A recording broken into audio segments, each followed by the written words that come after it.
Hello बच्चों, आज हम लोग डिस्कस करेंगे एक बहुत इम्पॉर्टेंट टॉपिक। ये टॉपिक बेटा 11th में तुम्हारे हाइड्रोजन चैप्टर के अंदर में है, डाइहाइड्रोजन बनाने की प्रयोगशाला विधि। डाइहाइड्रोजन बनाने की प्रयोगशाला विधि अगर एग्जाम में आए तो 3 से 4 मार्क का आ सकता है। इसके अलग अलग स्टेज हैं, हर हिस्से को बड़े डिटेल से आराम से डिस्कस करेंगे। तो डाइहाइड्रोजन बनाने की प्रयोगशाला विधि, डाइहाइड्रोजन का फॉर्मूला क्या होता है बच्चों? H2 ना। तो हम ये पढ़ेंगे कि डाइहाइड्रोजन कैसे बनाया जाता है। तो सबसे पहले इसके प्रायोगिक उपकरण को अरेंज कर लेते हैं, इसका डायग्राम को बना लेते हैं। सबसे पहले हम लोग को जरूरत पड़ेगी एक उल्फ बोतल। उल्फ बोतल जो है वो किसी उल्फ की तरह,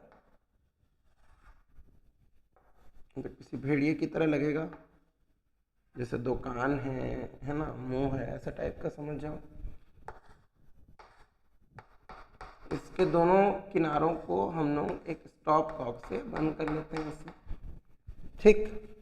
और इसके नीचे में अपन लोग डाल देंगे क्या? दानेदार जस्ता।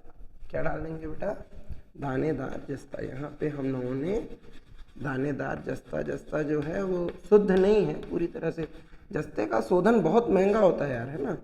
तो यहाँ पे हम लोगों ने दानेदार जस्ता लिया है, वो कोई बहुत प्योर फॉर्म नहीं है। जस्ते का शोधन बहुत ही महंगा होता है, तो बहुत प्योर फॉर्म में जस्ता नहीं लेंगे। प्रयोगशाला विधि पढ़ रहे हैं ना, तो इसमें बहुत ही ज़्यादा शुद्ध नहीं लेना है, ठीक। इसके बाद तुम्हें ज़रूरत पड़ेगी एक, यहाँ पर एक थिसिल फनल की।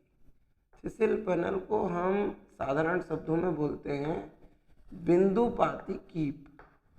क्या बोलते हैं? बिंदुपाती कीप। मतलब इसमें से कोई भी चीज़ को अपन लोग ऐसे धीरे धीरे गिरा सकते हैं ना, जैसे मतलब ड्रॉप बाय ड्रॉप अगर बिंदु बिंदु गिराना है, बूंद बूंद गिराना है, तो उसके लिए हम लोग बिंदुपाती कीप का उपयोग करेंगे, ठीक है। उसके बाद यहाँ से हम लोगों को दूसरे जो सिरे हैं उस बोतल का दूसरा सिरा, यहाँ से पाइप को लेके जाना है भाई, और इसको हम लोग डाल देंगे जहाँ पे हम लोग डाइहाइड्रोजन गैस को कलेक्ट करेंगे, है ना। उसको एक जगह इकट्ठा भी तो करेंगे ना, मतलब प्रयोगशाला में बनाएंगे तो कैसे पता चलेगा। तो उसके लिए हम लोग एक विशेष विधि का उपयोग करेंगे। पाइप ले आकर के यहाँ डाल दिएगा, हाँ, और यहाँ पे हम लोग एक बड़ा सा ऐसे पानी का ऐसे बीकर ले लेंगे, है ना, इसमें पानी ले लेंगे, और यहाँ पर हम लोग एक विशेष उपकरण कुछ इस तरह से लगाते हैं भाई। यहाँ पे एक ऐसे एक कांच का ही उपकरण होगा ये, इसको कुछ इस तरह से उल्टा, है ना, कांच का एक बर्तन होता है ऐसे उल्टा रखा होता है ना। इसको बोलते हैं जल की अधोविस्थापन विधि। क्या बोलते हैं? जल की अधोविस्थापन विधि। इसमें क्या करना है, हम लोग को ये जो बर्तन है ना, इसके अंदर में पानी भर देना है, और ये वाला जो भी बर्तन है इसके अंदर में भी पानी भर देंगे हम। इसके अंदर में इस वाले बर्तन के पूरा भर देंगे, उसको पूरा मस्त करके भर करके उलट करके ऐसे अंदर डुबो देंगे। तो पूरा भरा हुआ बर्तन को उल्टेंगे तो अंदर कुछ नहीं आ पाएगा, पानी थोड़ा मोड़ा वैक्यूम डेवलप होने के कारण ऊपर चढ़ा हुआ ऐसे हो सकता है। इसको बोलते हैं जल की अधोविस्थापन विधि। जल की अधोविस्थापन विधि में उन गैसों को एकत्रित किया जाता है जो जल में नहीं घुलती। मतलब ऐसी गैसें भी होती है ना जो जल में घुलती हैं, जैसे कि मान लो अमोनिया है। अब अगर तुम अमोनिया को पानी में घोलने की कोशिश करोगे तो घुल जाएगा, है ना। तुम अगर H2S को पानी में घोलते हो तो घुल जाएगा। तो ऐसी गैसें जो जल में घुल जाती हैं उनको हम लोग जल के अधोविस्थापन विधि में जल स्तंभ के ऊपर में एकत्रित नहीं करते। उन्हें करते हैं जो पानी में नहीं घुलते, जैसे मीथेन को कर सकते हो, इथेन को कर सकते हो, हाइड्रोजन को कर सकते हो। समझ आ रहा है? तो ऐसी गैसें जो रिएक्ट नहीं करती पानी के साथ, नाइट्रोजन नहीं करता है, उसको कर सकते हो। तो ऐसी गैसों को यहाँ पर एकत्रित किया जा सकता है ना। तो यहाँ से जो भी गैस निकलेगा वो यहाँ पर इकट्ठा हो जाएगा, है ना। उपकरण को एक बार फिर से देख लेते हैं। इसको क्या बोलते हैं हम लोग? उल्फ बोतल, ऐसे, ठीक। इसको क्या बोलते हैं? थीसेल की,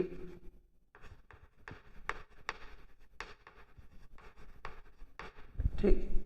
ये जो पूरा का पूरा प्रोसीजर है जिसमें पानी के ऊपर में हम लोग गैस को इकट्ठा करते हैं, इसको बोलते हैं जल की अधोविस्थापन विधि।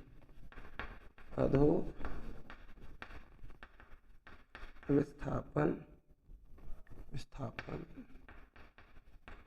विधि, ऐसा लिख सकते हैं यहाँ पे। अब हम लोगों को क्या करना है, यहाँ पे तो हम लोगों ने दानेदार जस्ता ले लिया, थोड़ा अशुद्ध होता है बताया था मैं। उसके बाद हम लोग थिसेल की सहायता से यहाँ से हम लोग एक लिक्विड को लेंगे। कौन सा लिक्विड लेंगे भाई, तनु H2SO4। क्या लेंगे, तनु H2SO4 ये लेंगे, ठीक। और उसको ऐसे करके यहाँ से बूंद बूंद ऐसे करके गिराएंगे, ठीक है। थोड़ा ज़्यादा भी गिरा सकते हैं, बट मतलब बूंद बूंद गिराना है, बिंदुपाती कीप है तो, है ना। वो हमारे बुक में थोड़ा भरा हुआ दिखा रहा है ना, तो ज़्यादा भी डाल सकते हो, ऐसा कोई दिक्कत नहीं है। बहुत एकदम तेज़ी से अभिक्रिया नहीं होगी, बट फिर भी क्योंकि यहाँ से हाइड्रोजन गैस निकल रहा है जो बहुत ही विस्फोटक है, तो बूंद बूंद धीरे धीरे गिराएंगे। अब यहाँ पे क्या करना है, जस्ता है, जस्ता किसके साथ अभिक्रिया करेगा, H2SO4 के साथ। जस्ता किसके साथ अभिक्रिया करेगा, H2SO4 के साथ। तो जस्ता क्या है, अधिक विद्युत धनी है हाइड्रोजन से, तो क्या करेगा, हाइड्रोजन को प्रतिस्थापित कर देगा। जस्ता जाएगा, हाइड्रोजन को उसकी जगह से हटा देगा। रिएक्शन में आगे हम क्या देखेंगे, ZnSO4 बनेगा और हाइड्रोजन गैस मुक्त हो जाएगा, ठीक। ZnSO4 जिंक सल्फेट बनेगा, अधिकता से बनने के बाद थोड़ा मोड़ा अवक्षेपित भी हो जाएगा, हाइड्रोजन गैस मुक्त होगा।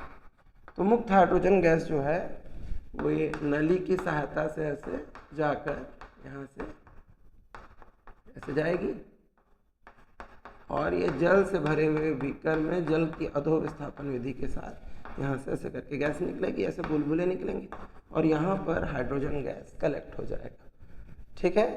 क्या करेंगे, सर्वप्रथम एक उल्फ बोतल में दानेदार जस्ता लेकर थिसेल कीप की सहायता से या बिंदुपाती कीप की सहायता से तनु H2SO4 बूंद बूंद गिराएंगे।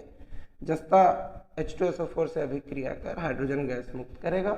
मुक्त हाइड्रोजन गैस को जल की अधोविस्थापन विधि में जल स्तंभ के ऊपर में एकत्र कर लेंगे। समझ आया, इस तरह से हम लोगों को हाइड्रोजन जो है वो प्राप्त हो जाएगा। अब जो ये हाइड्रोजन प्राप्त होगा, क्या ये शुद्ध होता है, तो क्वेश्चन है कि नहीं, ये क्या होता है, अशुद्ध होता है। तो अशुद्ध हाइड्रोजन का शोधन किस प्रकार किया जाता है ये पढ़ते हैं। इसके लिए पहले ये हमें पढ़ना पड़ेगा कि इसमें अशुद्धि किस किस चीज की है, ठीक। तो पहली अशुद्धि हो सकती है इसमें ASH3 है ना, या PH3 की। किसकी अशुद्धि हो सकती है, ASH3 या PH3 की, है ना। आर्सिन और फास्फिन की अशुद्धि हो सकती है, ठीक है। ये कुछ हद तक क्षारीय अशुद्धियां हैं, हमको पता है। इनके पास जैसे अमोनिया क्षार है, फास्फिन भी क्षार है, बट वो अमोनिया से दुर्बल क्षार है ना, कंपैरेटिवली दुर्बल क्षार है, तो एक क्षारीय अशुद्धियां हो सकती हैं। फिर इसके बाद इसमें हो सकता है H2S मतलब हाइड्रोजन सल्फाइड, इसकी अशुद्धि हो सकती है। फिर इसमें तीसरी अशुद्धि हो सकती है कार्बन डाइऑक्साइड, नाइट्रोजन पेरोक्साइड और सल्फर डाइऑक्साइड एक्सेट्रा की। ये एक तरह की अम्लीय अशुद्धियां हैं, है ना। इसके बाद इसमें चौथी अशुद्धि हो सकती है ऑक्सीजन की वायु की। अभी पात्र के अंदर में थोड़ा मोड़ी हवा ऑक्सीजन हो सकता है, तो उसकी अशुद्धि हो सकती है। और यहाँ पे पांचवी अशुद्धि हो सकती है जल वाष्प की।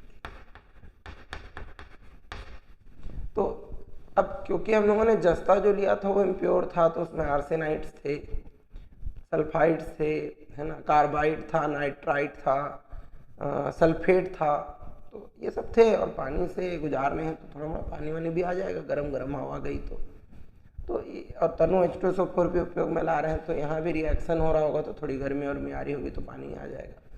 तो इन तरह की अशुद्धियों को हम लोग दूर कैसे करते हैं, ये इम्पॉर्टेंट है कि हम ये समझें कि जो ये अशुद्धियाँ हैं इनको हम लोग दूर कैसे करते हैं। मतलब जो भी अशुद्धियाँ हैं, कौन सी, आर्सिन और फास्फिन की अशुद्धि, H2S की अशुद्धि, carbon dioxide, nitrogen peroxide, sulphur dioxide, oxygen की अशुद्धि, जल वाष्प की अशुद्धि, ठीक। तो सबसे पहले हम लोग क्या करते हैं, ये क्षारीय अशुद्धियों को दूर करने के लिए एक यू शेप नलिका लेते हैं। ऐसे यू आकार की नली लेंगे ऐसे, और यू आकार की नली के बीच में ऐसे केमिकल कंपाउंड यहाँ पे रख देना है बेटा, बीच में, है ना। और इधर से तुम यहाँ पे गैस को डालोगे, इधर से निकालोगे। इसके अंदर में तुमको ले लेना है क्या, सिल्वर नाइट्रेट AgNO3। पहली अशुद्धि आर्सिन और फास्फिन की अशुद्धि को दूर करने के लिए हम लोग क्या करते हैं, सिल्वर नाइट्रेट विलयन से गैस को प्रवाहित करते हैं। जब गैस सिल्वर नाइट्रेट विलयन से प्रवाहित होता है तो उसमें जो आर्सिन और फास्फिन की अशुद्धियाँ हैं वो अलग हो जाती हैं।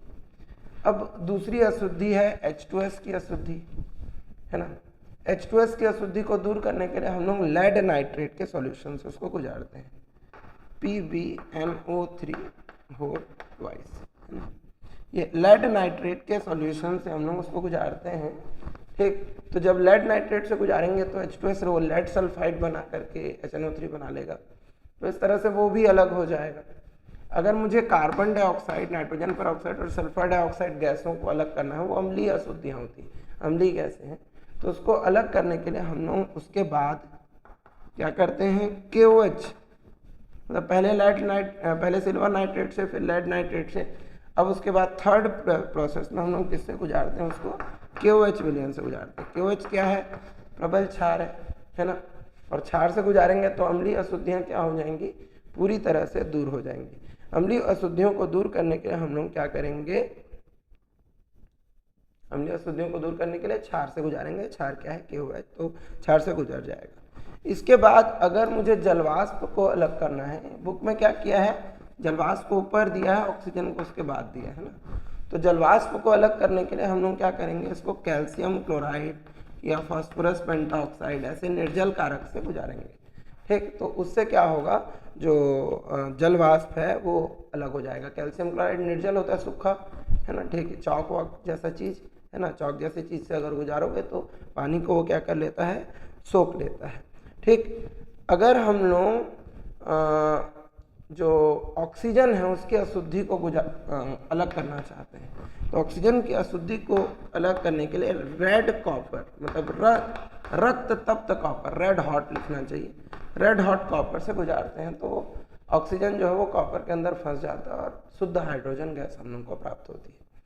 शोधन थोड़ा सा कठिन है, अगर तुम ध्यान से पढ़ोगे तो सब समझ आ जाएगा। क्या क्या अशुद्धियाँ होती हैं भैया, पहले तो क्षारीय अशुद्धि होती है, आर्सिन और फास्फिन की, उसको कैसे अलग करते हैं, तो उसको अलग करने के लिए सिल्वर नाइट्रेट विलयन से गुजारते हैं। दूसरा क्या है, दूसरा हम देख रहे हैं यहाँ पर H2S की अशुद्धि है ना। अब हाइड्रोजन है, सल्फाइड अयस्क अगर रह गया, जिंक के अंदर में कोई सल्फाइड टाइप का अयस्क रह गया, दानेदार जस्ता है, शुद्ध तो है नहीं, तो H2S की अशुद्धि आ सकती है, उसको अलग करने के लिए लेड नाइट्रेट के विलयन से गुजारते हैं, तो H2S अलग हो जाता है। उसके बाद अम्लीय अशुद्धि हो सकती है, carbon dioxide, nitrogen peroxide, sulphur dioxide आदि की, उसको अलग करने के लिए हम लोग को अलग करने के लिए क्षार रख देते हैं, क्षार से गुजारते हैं, तो वो भी दूर हो जाता है, ठीक। फिर जलवाष्प को अलग करने के लिए हम लोग कैल्शियम क्लोराइड, निर्जल कैल्शियम क्लोराइड या फास्फोरस पेंटाऑक्साइड से गुजारते हैं, वो पानी को एब्जॉर्ब कर लेता है। लास्ट में ऐसा हो सकता है कि थोड़ा मोड़ा ऑक्सीजन बच गया हो, तो हाइड्रोजन में जो बचा हुआ ऑक्सीजन है उसको अलग करने के लिए हम लोग क्या करते हैं, रक्त तप्त कॉपर से उसे प्रवाहित करते हैं, जिससे कि वो भी पृथक हो जाता है। फाइनली एक बार प्रोसेस को रिपीट कर देते हैं बच्चों। सर्वप्रथम क्या करेंगे, हम एक उल्फ बोतल में दानेदार जस्ता लेकर बिंदुपाती कीप की सहायता से तनु H2SO4 उसमें बूंद बूंद गिराते हैं। जस्ता H2SO4 से अभिक्रिया कर हाइड्रोजन गैस मुक्त करता है। मुक्त हाइड्रोजन गैस को नली की सहायता से जल की अधोविस्थापन विधि में जल स्तंभ के ऊपर में एकत्र कर लेते हैं। इस प्रकार प्राप्त हाइड्रोजन गैस जो होती है वो अशुद्ध होती है। उसमें कई प्रकार की अशुद्धियाँ हो सकती हैं, जैसे आर्सिन या फास्फिन की अशुद्धि हो सकती है, उसमें H2S की अशुद्धि हो सकती है, उसमें carbon dioxide, nitrogen peroxide, sulphur dioxide आदि की अशुद्धि हो सकती है, उसमें जलवाष्प हो सकता है, उसमें थोड़ा मोड़ा ऑक्सीजन भी हो सकता है। तो इन्हें अलग करने के लिए क्या करेंगे, आर्सिन और फास्फिन की अशुद्धि को पृथक करने के लिए हम सिल्वर नाइट्रेट विलयन से गुजारेंगे। उसके बाद H2S की अशुद्धि को दूर करने के लिए हम लोग लेड नाइट्रेट विलयन से गुजारेंगे। Carbon dioxide, nitrogen peroxide, sulphur dioxide आदि की अशुद्धि को दूर करने के लिए पोटेशियम हाइड्रोक्साइड विलयन से गुजारेंगे। जलवाष्प को अलग करने के लिए फास्फोरस पेंटाऑक्साइड या कैल्शियम क्लोराइड निर्जल होने चाहिए, उनसे गुजारेंगे तो वो पानी को सोख लेगा। और लास्ट में ऑक्सीजन की अशुद्धि को दूर करने के लिए रक्त तप्त कॉपर से प्रवाहित करेंगे। ऑक्सीजन वहाँ पर कॉपर ऑक्साइड के फॉर्म में रुक जाएगा और हाइड्रोजन हम लोगों को मिल जाएगा। इस तरह से डाइहाइड्रोजन बनाने की प्रयोगशाला विधि खत्म हुई बेटा। इस सीरीज में मैं सारे के सारे 11th के इनऑर्गेनिक के जितने भी प्रोसेस हैं उन्हें एक एक कर समझाऊंगा। अगला वीडियो बड़ा जल्दी आएगा, इसके जस्ट बाद देखें।